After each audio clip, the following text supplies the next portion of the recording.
Much more news ahead as we send things over to weather now, where hopefully you've kept the jackets close. Your First Alert meteorologist, Emily Acton, joining us now. Emily, a first alert has been issued for next week. When can we expect the cooler weather to move through? Well, we'll really start to feel it Monday, but we're going to have that hard freeze early Tuesday morning. So that's what we've issued that first alert for. So be prepared. Go ahead and have the winter gear out. If it's stuck in a closet somewhere, go ahead and pull it out. You're going to want it for the start of next week. Again, Monday, things are going to be breezy, cool, but we won't hit that below freezing mark until we get into our Tuesday morning. We'll be in the upper 20s for us. So very cold start next week. We got to get through this weekend, though. We're actually going to see a few showers and thunderstorms in our area. We're under a marginal risk, which is a level 1 out of 5, but there is going to be that potential for a strong to possibly severe thunderstorm as we go throughout our Saturday. We're also still tracking a few storms into our Sunday as well. So we'll keep a close eye on this weekend's forecast, but big story. We're having our first hard freeze for the start of next week. Zaina, we'll talk temperatures coming up. Thanks, Emily. Air travel could get messier this weekend as we take a live look. A federal judge had dismissed a criminal case against Boeing over 2 crashes of its 737 MAX planes today. The justice knew this afternoon a jury in Virginia returned a verdict in the case of a teacher that was shot by a 6-year-old student. Abigail Werner is the former elementary school teacher shot in her classroom back in 2023. She sued the school's former assistant principal for gross negligence for not acting on concerns that a student had a gun at school. The jury ruled in favor of Werner and awarded her $10 million. Well, I think it says that what happened at Rich Neck Elementary School that day was wrong and is not going to be tolerated. That safety has to be the first concern at schools. I think it's a great message. The verdict is expected to be paid for by an insurance pool that covers the school board. An appeal of today's verdict is likely. Happening tomorrow, if you're looking for a job, Central EMS is hosting its Fall Talent Fest job fair. It's from 2 to 6. They're in need of experienced workers and those looking to explore the EMS field. There will be on-site interviews available. Attendees can learn about careers, training academies, benefits, and more. It'll be at the Central EMS building on Wrightsboro Road across from Sue Reynolds Elementary School. Also happening tomorrow, the 3rd annual Hope for the Homeless Charity Dinner and Silent Auction is taking place at the North Augusta Community Center. It's hosted by the Garden City Gospel Mission, who's raising money to provide shelter and meals for those in need. General admission tickets are $25. Doors open at 6. President Trump announced a deal that could cut the prices for popular weight loss drugs. We have more on the deal after the break. And looking at your fair forecast, if you have any outdoor plans this evening, we're going to be comfortable until after sunset. Temperatures will start to cool off quickly, so have that jacket with you if you do plan on staying out anytime past 6 p.m. I'll have a look, though, at some even colder temperatures coming up. Does your home have water? Now, your First Alert weather with meteorologist Emily Acton.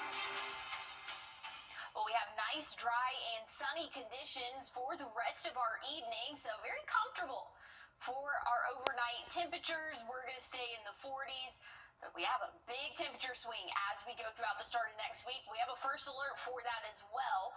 We're going to see our first hard freeze of the season Tuesday morning. We're predicting those upper 20s for your morning low. So go ahead and get out the winter gear now. You're going to want to have it for the start of your Tuesday. So again, we do have that first alert late Monday night throughout the early morning hours Tuesday. That's when we're going to be well below freezing for us. So first hard freeze of the season. Again, make sure that you're prepared for that now. Looking at what we can expect wind chill-wise. So this is not even the actual temperature. This is what it will feel like, which honestly is most important, at least to me. We're going to feel like those middle 30s for the start of our Monday, only warming up into the low 40s for the feels-like temperature. Now, once we get into Tuesday morning, we're going to see those lows in the upper 20s, but it's going to feel like the lower 20s for us. And then as we go throughout the afternoon, temperatures will rise a little bit, but again, drastic change for us next week. The next couple of days here at home, Nice, sunny, and warm. We'll be in the 70s for your Friday. Plenty of sunshine. We do have a chance of rain, though, as we go throughout the start of our weekend.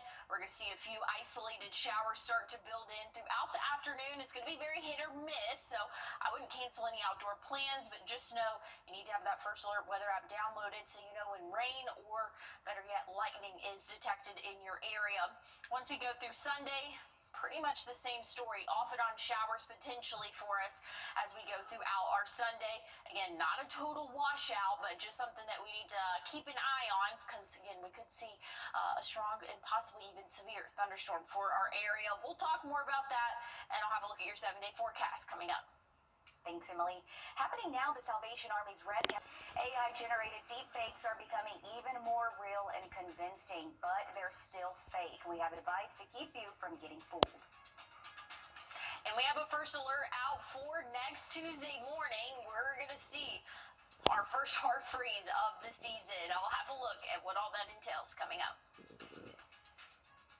Per NAML, clinical NAML. Well, we have a first alert issued for late Monday night, really early Tuesday mornings when we're going to feel the effects of it. Our first hard freeze of the season will be here for the start of our Tuesday. So be prepared now. Go ahead and get the winter gear out because you're going to want it. Make sure you have a way or a plan for any of those outdoor pets. Go ahead and start thinking of that now as we're just a few days out. We'll be in the 70s for the next couple of days, upper 70s for us.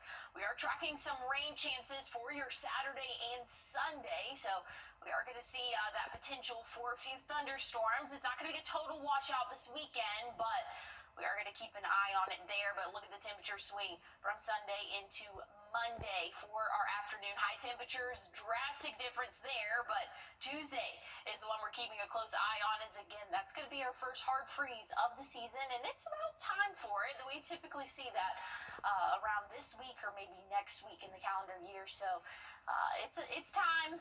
If you're ready or not, we're already getting into it, Zaina. It's already that time. That's crazy. Thanks, Emily.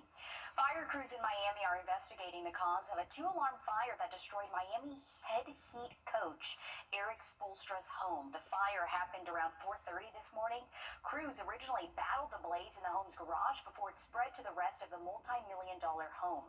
Right now, there have not been injuries reported.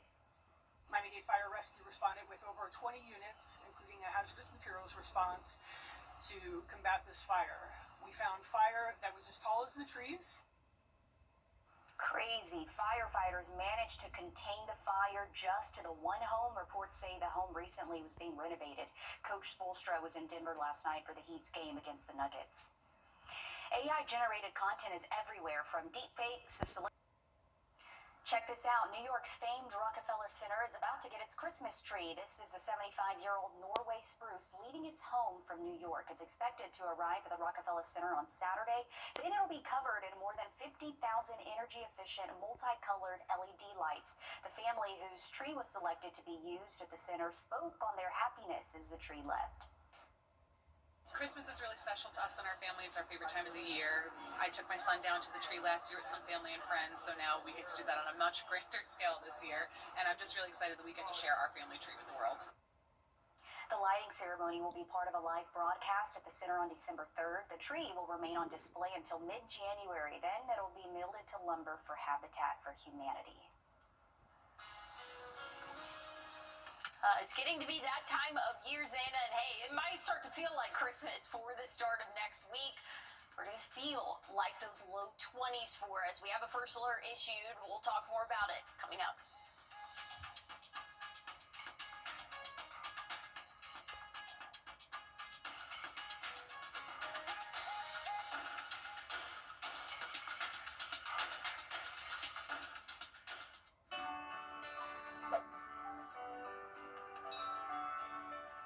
Riding down the highway, the logging truck turned, the logs came through, hit me in the head, and hit my daughter-in-law in the face. I had saw Austin's commercial on TV. I looked his number up on the internet, and he got right back to me. He treats you like family. He makes sure that you know what's going on from the beginning to the end. He sticks by you. You could just focus on your health and getting better.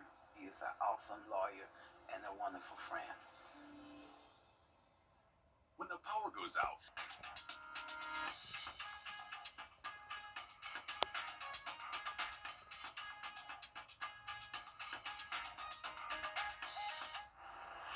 Check this out. Some of your favorite childhood games are headed for glory in the National Toys Hall of Fame. The National Museum of Play in New York welcomed its 2025 class today, featuring Battleship, Trivial Pursuit, and Slime. Battleship was created in 1980. Trivial Pursuit has sold more than 100 million copies, and Slime has a reputation for entertaining kids while making a maddening mess for parents. I would say that play is important in general, and to celebrate it, especially right now, it's great to acknowledge our long history of play and how we relax and enjoy ourselves. I love it. I was a big fan of Battleship. A dozen classics were selected as finalists. Those not making the final cut this year include Connect 4, the Star Wars lightsaber, the scooter, and Tickle Me Elmo. Oh. I recognize a lot of those. My favorite one that I saw on the screen was Catan. I love Catan. It's such a good game. It's like strategy, and you gotta like buy stuff for your land. Yeah, I don't know. It's a good game, but man, like if you get into it, it's gonna take a minute to play it. So, anyways, Emily said she'll play and she'll win. yeah, I will. And hey, maybe next week is gonna be a good time to break out some of the board games because it's gonna be chilly outdoors. We're gonna see our first hard freeze of the season Tuesday morning. First alert is in effect as we can anticipate temperatures in the upper 20s. It's going to feel like the lower 20s for us. So again, make sure you're prepared now. Go ahead and mentally prepare, but also go ahead and get those winter gear, those coats, jackets, hats, things like that. Go ahead and have that ready for next Tuesday. Hey, stick with us. Live at 5 is up next. Hi, I'm Deborah Alfarone.